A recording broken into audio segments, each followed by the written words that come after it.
हुआ है। पता है क्यों? क्योंकि तेरे अंदर जीसस क्राइस्ट आ चुके हैं, तेरे गर्भ में परमेश्वर हैं।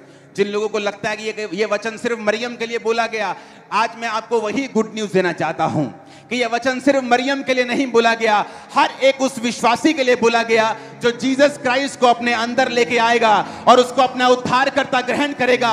तो स्वर्गदूत आपको भी बोलता है, आनंद भी तेरा होगा और जय भी तेरी होगी, क्योंकि ईश्वर का अनुग्रह तुझ पे हुआ है।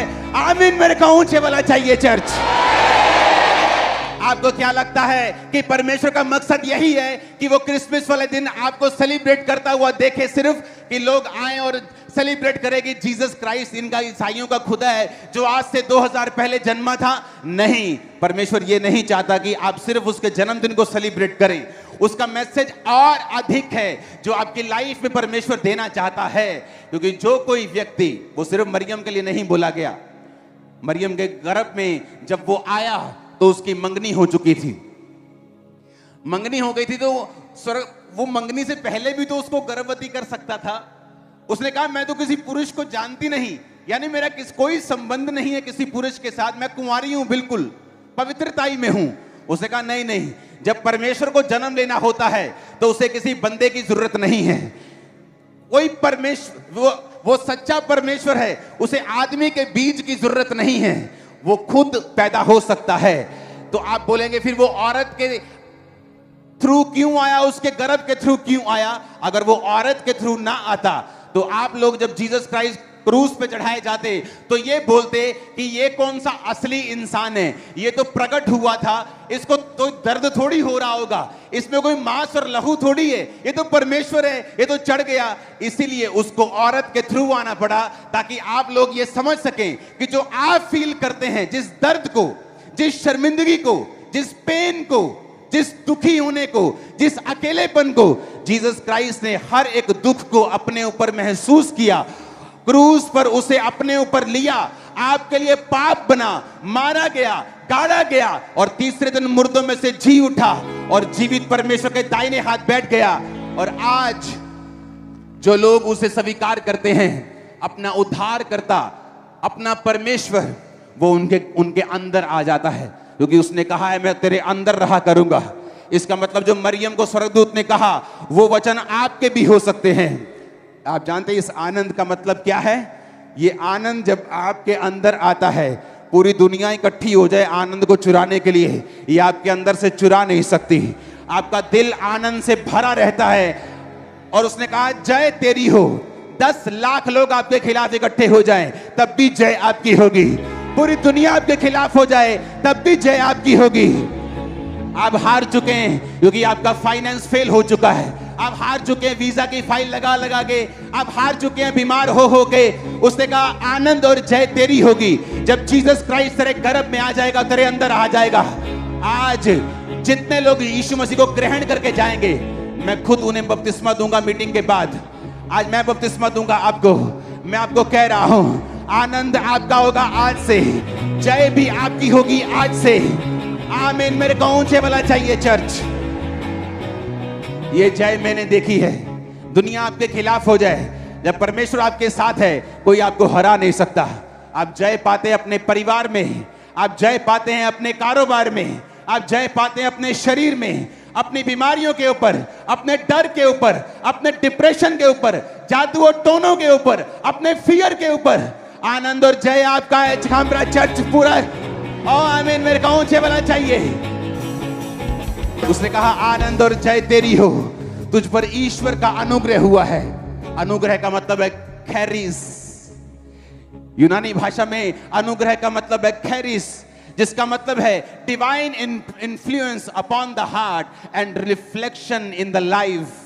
कि तुम्हारे दिल के ऊपर एक ईश्वरीय इन्फ्लुएंस होगा कि तुम जब बोलोगे तो जीवन जल का झरना तुम्हारे अंदर से बोलेगा। उसने कहा उसकी रिफ्लेक्शन तुम्हारे जीवन, तुम्हारी लाइफ पे होगी कि तुम जहां जाओगे वहां सक्सेसफुल होगे और तुम फेलियर नहीं होगे। और मेरे को आमीन ऊंचे वाला चाहिए। उसने कहा जब जीसस क्राइस्ट तेरे गर्भ में आएगा, आनंद और जय तेरी है। क्यों? क्योंकि यीशु मसीह तेरे अंदर आ चुका है। अगर आप पाप में हैं, यीशु मसीह को मान के भी पाप में हैं, आज तौबा कर लो। अगर आनंद लेना है और जय लेनी है, अगर डिवाइन इन्फ्लुएंस अपने हार्ट के ऊपर लेना है और बॉडी के ऊपर रिफ्लेक्शन, लाइफ के ऊपर रिफ्लेक्शन लेनी है, आपको लगता है लोग बोलेंगे यार तुम्हारी जिंदगी से कुछ ईश्वरीय रिफ्लेक्ट होता है, जब हम तुमसे मिलते हैं ऐसे आम सा नहीं लगता, क्योंकि वो रिफ्लेक्शन तुम्हारी लाइफ पे आ जाती है, वो असर तुम्हारी लाइफ पे आ जाता है। अब तुम ऑर्डिनरी एक आम व्यक्ति नहीं रहे, तुम एक खास व्यक्ति बन चुके हो, उसकी निज प्रजा बन चुके हो, याजकों का समाज बन चुके हो। लेकिन ये टाइमिंग कैसी थी, जब गर्भ में उसके परमेश्वर आया तो उसकी मंगनी हो चुकी थी, तो मंगनी से पहले आना चाहिए था। अब तो और मुश्किल है, क्योंकि बाइबल कहती जिसके साथ मंगनी हुई वो शक करने लग गया कि ये तो व्यभिचारी औरत है, ये तो शादी से पहले ही प्रेग्नेंट हो गई। क्योंकि जीसस क्राइस्ट को एक्सेप्ट करना आसान नहीं है, उसको अपने गर्भ में लेके आना आसान नहीं है। वो कह सकती थी कि स्वर्गदूत प्लीज अभी मत करना ऐसा, अभी मेरी शादी होने दे, मैं अपने पति को बोल दूंगी मेरे पास ना आए जब तक ये वाला बेबी पैदा ना हो, देख मेरी बदनामी हो जाएगी, पूरी दुनिया मुझे थू थू करेगी, कोई मानेगा भला? ऐसा कभी कभी हुआ है दुनिया में कि कुंवारी अपने आप गर्भवती हो जाए परमेश्वर की सामर्थ्य से, आत्मा से? अभी रुक जा मेरी शादी टूट जाएगी, अभी रुक जा मेरी बेइज्जती होगी, मेरे पापा की बेइज्जती हो जाएगी, मेरे घर वाले क्या कहेंगे, मेरी लाइफ खराब हो जाएगी। उसने कहा तेरी दासी को तेरे वचन के अनुसार हो। जो लोग अपना आप छोड़ चुके हैं, जब आप जीसस क्राइस्ट को मानते हैं, अगर आपको अपनी इज्जत की परवाह है, आप उसको अपने गर्भ में नहीं लेके आ सकते। अगर आपको अपने परिवार की परवाह है, अगर समाज की परवाह है, अपने एरिया के सरपंच की और एमएलए की परवाह है, तो आप उसको अपने हृदय में नहीं लेके आ सकते, आप उसको अपने गर्भ में नहीं लेके आ सकते। आपको उसको अगर गर्भ में लेके आना है, अगर आपको उसको स्वीकार करना है, आपको परमेश्वर के वचन को मानना होगा, दलेर बनना होगा और यह सोचना होगा कि जो मरियम ने कहा मेरे जीवन में प्रभु के वचन पूरे हों, मैं प्रभु की दासी हूं। जब उसने दासी वर्ड यूज किया तो उस दासी का मतलब है कि पूरी बंधी हुई एक नौकरानी जो अपने मालिक से पूरी तरह बंधी हुई है और मालिक की इच्छा के बिना नहीं चलती। जो मालिक ने कह दिया पसंद आए चाहे ना आए, वो उसको पूरा करती है। आज लोग जीतना चाहते हैं। आज मैंने अमीरों की जिंदगी भी देखी है, उनके परिवारों में बहुत गरीबी है, आपस में गरीबी है, उनके आपसी स्वभाव में गरीबी है, वो खुश नहीं है पैसा कमा के भी, क्योंकि आनंद और जय परमेश्वर की ओर से आता है जिसका नाम प्रभु यीशु मसीह है। और वो किसी धर्म का परमेश्वर नहीं है, वो ईसाइयों का परमेश्वर नहीं है। उसने कहा अगर तुम मुझ पे विश्वास करोगे तो मेरी महिमा को देखोगे। उसने ये नहीं कहा अगर तुम अपना नाम जॉन और पीटर रख लोगे तो मेरी महिमा को देखोगे। उसने कहा मैंने तुम्हारे लिए जान दी, मैं मारा गया और गाड़ा गया और जी उठा, अगर तुम विश्वास करते हो मैं तुम्हारी जिंदगी में काम करूंगा। हालेलुया। उसने जीसस क्राइस्ट को एक्सेप्ट किया। अगर वो मना कर देती तो स्वर्गदूत उसके गर्भ को नहीं छू सकता था। उसने कहा ठीक है, मेरे जीवन में मैं प्रभु की दासी हूं, मेरे जीवन में परमेश्वर के वचन के अनुसार हो, यानी मैं सब कुछ सहन करने के लिए तैयार हूं। जब मैं जीसस क्राइस्ट को गर्भ में लूंगी, मैं सारे प्राइस पे करने के लिए तैयार हूं। वो जीवित परमेश्वर है, वो सर्वशक्तिमान परमेश्वर है, उसका एक प्राइस है, उसका एक मूल्य है। वो फ्री में तो है लेकिन ऐसा फ्री नहीं है जैसा आप समझते हैं। जब मैं परमेश्वर में आया तो मेरे रिश्तेदार जो आज बहुत बड़ी संख्या में चर्च में होंगे, बहुत से लोग बोलने लगे तूने अपना धर्म बदल लिया है, और लड़ने लगे एक दिन तू मसीह में छोड़कर तू हमारे धर्म में वापिस आएगा, पछताएगा। कभी बोलते तेरे पास्टर को पीटेंगे, कभी बोलते तुझे पीटेंगे। मेरी फैमिली ने मुझसे बात करनी बंद कर दी थी, रोज मेरे घर में लड़ाइयां होती थी। दोस्तों को मैंने छोड़ दिया था, कुछ लोगों ने मुझे छोड़ दिया और ज्यादा लोगों को मैंने छोड़ दिया। दोस्तों को तकरीबन सबको मैंने छोड़ा था कि मैं आपके साथ नहीं मिल सकता, आप शराब पीते हो, दारू पीते हो, अगर मैं आपके साथ रहा तो मेरी संगति बदलेगी नहीं, मैं चेंज नहीं होऊंगा। पूरी लाइफ मेरी चेंज हो गई, सारा एटमॉस्फेयर बदल गया। 2004 में मैं परमेश्वर में आया, नशे करने वाला था, पाप करने वाला, जुआ खेलने वाला था, सब तरह के गलत काम करने वाला था। लेकिन जब मैंने परमेश्वर को कबूल किया तब पहले लोग मुझे अच्छा बोलते थे, यार दोस्त अच्छा बोलते थे। जब मैं जुआ खेलता था, पाप करता था, वो अच्छा था, लेकिन जैसे मैं मसीह में आया, मैं बुरा बन गया, परिवार के लिए बुरा बन गया, समाज के लिए बुरा बन गया, रिश्तेदारों के लिए बुरा बन गया। पूरे रिश्तेदार मेरी बड़ी प्रशंसा करते थे मसीह में आने से पहले कि इन्हां दा मुंडा बहुत सियाना है, इन्हां दा मुंडा बहुत सियाना है, बाहर पढ़दा बहुत सियाना है। लेकिन जैसे ही मसीह में आया बोलते पागल है, ये पागल है, ये पागल है। हाँ, सब कुछ चेंज हो गया, बेइज्जती होनी शुरू हो गई। लेकिन मुझे मालूम था कि स्वर्ग का राज्य, वचन कहता है, एक व्यापारी के समान है जिसको एक बहुमूल्य मोती मिला। जब उसने उस बहुमूल्य मोती को देखा तो सब कुछ बेचकर उस मोती को मोल ले लिया। लोगों के लिए वो व्यापारी मूर्ख होगा कि ऐसा कौन सा धंधा है, ऐसा कौन सा व्यापार है कि भाई साहब जो तू कर रहा है कि सारा अपना घर, सारी प्रॉपर्टी, सब कुछ बेच के ये मोती मोल ले लिया। लेकिन वो व्यापारी सियाना था, उसे मालूम था कि इस मोती की कीमत इतनी है कि जो मैंने बेचा है वो 100 गुना मुझे वापस मिलेगा। मैं जानता था कि जिस जीसस क्राइस्ट को मैंने ग्रहण किया है, जिस रिश्तेदारों को 4 को मैंने छोड़ा है, आज 4 लाख मेरे रिश्तेदार बैठे हैं। देखो, मैंने 4 रिश्तेदारों को छोड़ा था, खुदा ने 4 लाख रिश्तेदार मुझे दिए हैं। हाँ, 4 रिश्तेदारों को छोड़ने के बदले मुझे 4 लाख रिश्तेदार दे दिए। इसलिए उसने कहा कोई ऐसा नहीं है। पतरस ने कहा परमेश्वर, हम तेरे लिए सब कुछ छोड़ दिया, घर छोड़ दिया, खेत छोड़ दिए, कारोबार छोड़ दिया। जीसस क्राइस्ट ने कहा पतरस, ऐसा कोई नहीं जिसने मेरे लिए घर छोड़ दिया हो, खेत छोड़ दिए हो, रिश्तेदार छोड़ दिए हो और इस समय 100 गुना ना पाए और परलोक में अनंत जीवन ना पाए। आप जो कुछ परमेश्वर के लिए छोड़ देते हैं वो आपको 100 गुना देता है। लेकिन पहला कदम आपको उठाना पड़ता है। पहला कदम आसान नहीं होता। कोई जिम जाता है, उसे पूछो पहला महीना कैसा रहा। कोई नया बिजनेस शुरू करता है, उससे पूछो पहले 6 महीने कैसे थे। कोई शहर छोड़ के अलग शहर में जाता है, उससे पूछो पहले 4-5 महीने कैसा लगा। कोई फॉरेन में जाता है, उससे पूछो पहले 3 महीने कैसे थे। वो लगा नरक थे, नरक।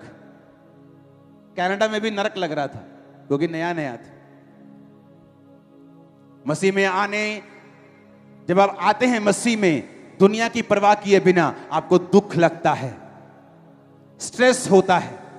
आप इमेजिन करो, 2004 में मैं परमेश्वर में आया और 5 में मेरा डिप्रेशन डबल हो गया था। और शैतान ने पूरी कोशिश की कि वो मुझे मसीह से हटा ले और ये बता के कि जब तू मसीह में आया है तेरी मुसीबतें और बढ़ गई। क्योंकि शैतान को मालूम था अगर कैंसर का फोड़ा हो, दर्द के मारे वो फोड़े को ना हटाया जाए और बाद में वो मार दे, इससे अच्छा है कि पेन हो लेकिन उस फोड़े को काट दिया जाए। उसी तरह शैतान को मालूम है कि इसको जितना तंग कर सकते हो कर लो। अगर ये मसीह में बन गया और टिक गया, ये कईयों को निकाल देगा। मेरी लाइफ, मुझे कईयों से निकाल देगा, कईयों को खत्म कर देगा, मेरी जिंदगी में कईयों को फिनिश कर देगा ये। आमीन। जब आप जीसस क्राइस्ट को स्वीकार करेंगे, आनंद और जय परमानेंट। भाई की शादी है, आज आनंद है, जब शादी निकल गई फिर गरीबी, फिर प्रॉब्लम, फिर बीमारियां, फिर कलेश। खुदा कहता मैं तुझे ऐसा आनंद नहीं दूंगा, मैं तुझे ऐसा आनंद दूंगा जो 24 घंटे तुम पे छाया रहेगा। मैं तुम्हें ऐसी जय दूंगा जो 24 घंटे तुम्हारे साथ रहेगी। आमीन। ऊंचे वाला चाहिए चर्च। आप तैयार हैं जीसस क्राइस्ट को ग्रहण करने के लिए? लोगों की परवाह तो नहीं करोगे, रिश्तेदारों की परवाह तो नहीं करोगे। मरियम बोल सकती थी मेरी शादी का सवाल है, मेरी इज्जत का सवाल है, मैं तो लड़की हूं, मैं तो छोटी सी लड़की हूं, मैं तो कुंवारी हूं, मैं इतना बड़ा स्टेप कैसे ले सकती हूं। लेकिन बाइबल कहती है जीसस क्राइस्ट आपसे प्राइस को मांगता है, मूल्य मांगता है। उसने कहा अगर तू मेरा चेला बनना चाहता है और अपने माता और पिता, अपने घर, अपने भाई बहन, अपने खेत को मुझसे अधिक प्यार करे तो तू मेरा चेला होने के काबिल नहीं है। अगर तू मेरे पीछे आना चाहता है तो अपना क्रूस उठा रोज और मेरे पीछे चल। अपना क्रूस उठाने का मतलब है अपने आप का इनकार करना। अगर आप जीसस क्राइस्ट के चेले हैं, आपके मुंह से जय मसीह के अलावा और कोई ग्रीटिंग नहीं निकलनी चाहिए। सच में अगर आप चेले हैं तो मत फॉलो करो ऐसे लोगों को जो आधे आधे इधर आधे उधर, खुद कंफ्यूज और लोगों को भी कंफ्यूज करके रखा हुआ है। आप दुनिया को खुश नहीं कर सकते अगर आप जीसस क्राइस्ट के चेले हैं तो। पहले आप जीसस क्राइस्ट को खुश करिए, दुनिया आपके पीछे होगी। वही दुनिया आपका थैंक्स करेगी। अगर मैं मसीह से हट गया होता, ये सोच के कि मेरी फैमिली कह रही है कि चर्च में नहीं जाना, नशे करने कर ले, तो आज वो भी चर्च में ना होते, वो भी सेवा ना कर रहे होते। आज चर्च में बड़ी बड़ी सेवकाइयां वो कर रहे हैं, बड़े बड़े ड्यूटीज को उन्होंने संभाला हुआ है, जो एक वक्त में मुझे मसीह में आने से रोकते थे। अगर आप मसीह में चलते रहेंगे, जीत आपकी होगी, आनंद आपका होगा, जय आपकी होगी, अनुग्रह आपका होगा, आपके परिवारों के ऊपर होगा। आमीन ऊंचे वाला चाहिए, चर्च आमीन ऊंचे वाला चाहिए। Hallelujah, hallelujah.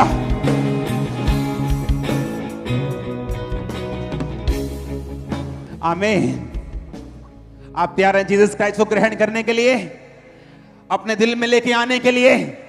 किसी चीज की परवाह मत करना, मेरा एक्सपीरियंस है ये, किसी चीज की। जब खुदा का वचन एक तरफ हो, दुनिया पूरी एक तरफ हो, खुदा के वचन को ग्रहण कर लेना। कोई धमकाए, कोई डराए, कोई घबराने की कोशिश करे, डोंट वरी, असी यीशु दे बंदे हैं, आजाद परिंदे हैं। आमीन। अगर अकेला उड़ना पड़े तो उड़ जाना, एक बड़ा झुंड तुम्हें ज्वाइन कर लेगा बाद में यीशु मसीह के नाम में। उस झुंड में और भी होंगे, तुम्हारे अपने भी होंगे जिन्होंने तुम्हें छोड़ा था। आमीन ऊंचे वाला चाहिए चर्च, आमीन ऊंचे वाला चाहिए। हालेलुया। और आप इस बात को ध्यान से समझो, मेरे मन में 1% भी कोई भी पछतावा नहीं था, 1% भी रिग्रेट नहीं था कि मैंने ऐसा क्यों किया, मैंने अपने रिश्तेदारों का दिल क्यों दिखाया, मैंने अपने फादर मदर का दिल क्यों। 1% भी मुझे पछतावा नहीं था। मैं जानता था कि मैं जीसस क्राइस्ट के पीछे हूं, मैं जीवित परमेश्वर के पीछे चल रहा हूं, मैं किसी धर्म को फॉलो नहीं कर रहा हूं, मैं धार्मिकता को फॉलो कर रहा हूं। मुझे 1% भी पछतावा नहीं था। मैंने कभी परमेश्वर के सामने बेचारा बनने की कोशिश नहीं की कि मैं तेरे लिए ये कर रहा हूं। मैं आनंदित था, मैं अकेला आनंदित था। काम करता था 5 बजे तक अपने बिजनेस को, उसके बाद प्रार्थना में बैठता था, विजिट करता था, बिजी था, अपने आप को बिजी रखा हुआ। तो कोई बुलाए ठीक है, नहीं बुलाए तो भी ठीक है, कोई खाना पूछ ले ठीक है, नहीं पूछे तो भी ठीक है। एंजॉय करो लाइफ को परमेश्वर में, क्योंकि आने वाला समय जीत से भरा हुआ था, ये मुझे मालूम था। कुछ बड़ा होने वाला ये मुझे मालूम था। इतना बड़ा होगा ये तो मालूम नहीं था, लेकिन कुछ बड़ा होगा ये मालूम था। हालेलुया। इसलिए इसने कहा कि वो तुम्हारी एक्सपेक्टेशन से कहीं अधिक काम करता है। आमीन। वो परमेश्वर तुम्हें ब्लेस तो करना चाहता भी है, लेकिन तुम्हें वो जीवन जल के सोते को तुम्हारे अंदर से बहाकर तुम्हें ब्लेसिंग का एक सोता भी बनाना चाहता है। आप जानते हैं क्या हुआ? स्वर्गदूत ने क्या कहा? अब पढ़ेंगे हम 36 आयत को। उसे कहा स्वर्गदूत ने, देख तेरी रिश्तेदार अलीशिबा के भी बुढ़ापे में पुत्र होने वाला है। वह जो बांझ कहलाती थी उसका 6वां महीना चल रहा है, क्योंकि जो वचन प्रभु की ओर से होता है वो प्रभाव रहित नहीं होता। मरियम ने कहा, देख मैं प्रभु की दासी हूं, मुझे तेरे वचन के अनुसार हो। तब स्वर्गदूत उसके पास से चला गया और वो मरियम उठकर पहाड़ी देश में यहूदा के एक नगर को गई और जकरिया के घर में अलीशिबा को ग्रीटिंग्स दी, शालोम बोला। जो ही अलीशिबा ने मरियम का नमस्कार शालोम सुना, बच्चा उसके पेट में उछल पड़ा और अलीशिबा पवित्र आत्मा से परिपूर्ण हो गई। और उसने बड़े शब्द से कहा, तू स्त्रियों में धन्य है और तेरे पेट का फल धन्य है। यह अनुग्रह मुझे कहां से हुआ कि मेरे प्रभु की माता मेरे पास आई? क्योंकि देख जो ही तेरे शालोम का शब्द मेरे कानों में पड़ा तो बच्चा मेरे पेट में आनंद से उछल पड़ा। तारीफ करो जोर से, जरा इमेजिन करो कि मरियम, अब जैसे ही स्वर्गदूत ने कहा, मरियम प्रेग्नेंट थी सेम टाइम। उसने कहा तेरी रिश्तेदार है, उसके 6वां महीना चल रहा है। लिखा वो पहाड़ी देश में गई और अपने रिश्तेदार को बेल मारी। जैसे वो बाहर है उसने कहा शालोम, बच्चा ठुप, आनंद से वो उछल पड़ा। क्योंकि जब आप जीसस क्राइस्ट को अपनी लाइफ में लेके चलते हैं, आप लाइफ को बांटते हुए चलते हैं। जो लोग जीसस क्राइस्ट को स्वीकार कर चुके हैं, और सचमुच यीशु मसीह का आत्मा उनकी जिंदगियों में है, अगर आप किसी ऐसे व्यक्ति के साथ बैठ जाएंगे, आपकी लाइफ, आपका बिजनेस जीवित हो जाएगा। आप किसी नशे वाले बंदे के पास बैठेंगे, आप उसके नशे को खत्म कर सकते हैं। आपके अंदर से बाइबल कहती है जीवन जल के सोता बहता है, क्योंकि जैसे ही मरियम का शब्द उसने सुना, उसका बच्चा पेट में उछल पड़ा। जो मूवमेंट नहीं कर रहा था उसको लाइफ मिली, वो आनंद से उछला, ताकि यूहन्ना को मालूम हो कि मां के गर्भ से ही मुझे परमेश्वर ने जीवित किया था, उसने लाइफ दी थी। आपके जीवन में जब परमेश्वर होता है, आपके गर्भ में, आपके लाइफ में जब परमेश्वर होता है, आप अपने बीमार रिश्तेदार के पास जब बैठते हैं, आनंद उसकी लाइफ में भी आता है। मुर्दा जिंदगियां उनकी भी जीवित होती हैं।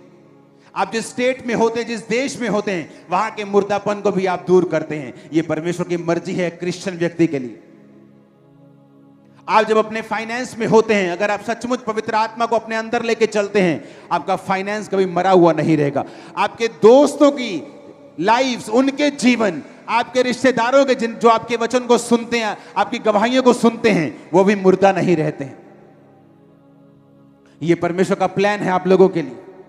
वो आपको तो ब्लेस करना चाहता ही है, लेकिन आपको एक ब्लेसिंग का चैनल भी बनाना चाहता है कि आप जिस व्यक्ति के पास बैठेंगे, उसकी पूरी लाइफ को आप चेंज कर देंगे यीशु मसीह के नाम में। आप अपनी सहेली के पास बैठेंगी, आप उसकी लाइफ को बदल सकती हैं। उसकी आत्मिक जिंदगी अगर मुर्दा है, व्यभिचार में है, पाप में है, आप उसको चेंज कर सकते हैं। उसके घरों में अगर बीमारियां हैं, आप चेंज कर सकते हैं। क्यों? क्योंकि जीसस क्राइस्ट आपके अंदर है। आप अपने दोस्त के पास बैठेंगे, वो नशा करता है, मेरे भाई, आप उसको चेंज कर सकते हैं। आप किसी ऐसे बिजनेस में विजिट करें जहां पर कोई काम नहीं होता, आपकी एक प्रेयर ग्राहकों की लाइन लगा सकती है उसकी दुकान के बाहर, क्योंकि आप में जीसस क्राइस्ट है, आपके अंदर परमेश्वर है, आपके गर्भ में, आपके जीवन में परमेश्वर आ चुका है। आप सेम नहीं हो, आप ऑर्डिनरी नहीं हो, तुम पर ईश्वर का अनुग्रह हुआ है। ईश्वर तेरे साथ है, आनंद और जय तेरी हो। आप एक बिलीवर हैं, आप एक रेडी वाले के पास जाते कुछ खाने के लिए, आप पूछते क्या हुआ, तेरे कस्टमर नहीं आ रहे? काम में ऐसा ही है जी, चल मैं तेरे लिए प्रेयर करता हूं। खुदा बाप, तू मेरे अंदर है, आज से इसके कस्टमर बढ़ जाएं। मैं आपको बता रहा हूं, माथे पे हाथ मारेगा रेडी वाला, ये क्या हो रहा है? उसे बंदे रखने पड़ेंगे अपने पास। आप एक शोरूम में जा रहे हैं कपड़े के, आप पूछेंगे कि क्या हुआ, खाली बैठे हैं? यार मंदा चल रहे हैं। आपके अंदर जीसस क्राइस्ट है। आप बोलेंगे रुक, तेरे लिए प्रेयर करता हूं। खुदा बाप, तेरे दूतों को भेजता हूं, सब लोग इसकी दुकान पे आए। मैं कह रहा हूं कमला हो जाएगा बंदा, वो इतने कस्टमर आएंगे उसके पास। क्यों? क्योंकि तुम्हारे अंदर परमेश्वर का आत्मा, अंदर जीसस क्राइस्ट है, तुम पर ईश्वर का अनुग्रह हुआ है। आनंद और जय तेरी हो। हालेलुया। तुझ पर ईश्वर का अनुग्रह हुआ है। A divine influence upon your heart and reflection in the life, कि तुम्हारे हार्ट के ऊपर एक डिवाइन इन्फ्लुएंस हो चुका है। तुम आम नहीं हो यीशु मसीह के सामर्थी नाम में।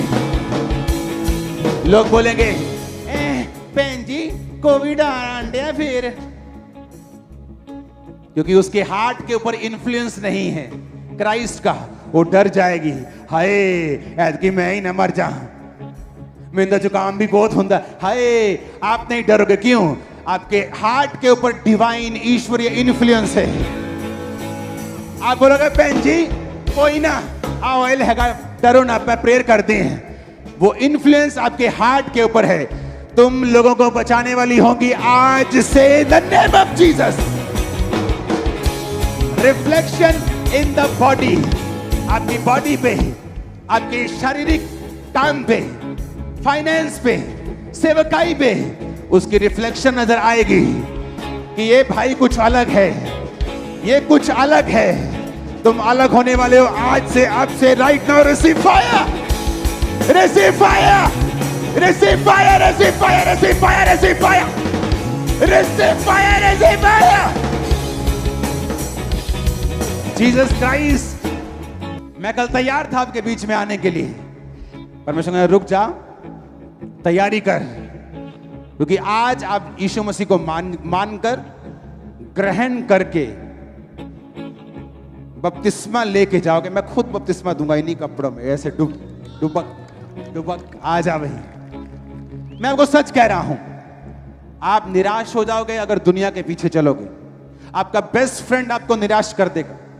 आपकी मासी जो आपको यूएस से बुलाने वाली थी वो आपको निराश कर देगी, लेकिन जीसस क्राइस्ट आपको कभी निराश नहीं करेंगे। जब आपकी लाइफ में अंदर आ जाएंगे तो आपके ऊपर ये वचन पूरा होगा, तुझ पर ईश्वर का अनुग्रह हुआ है।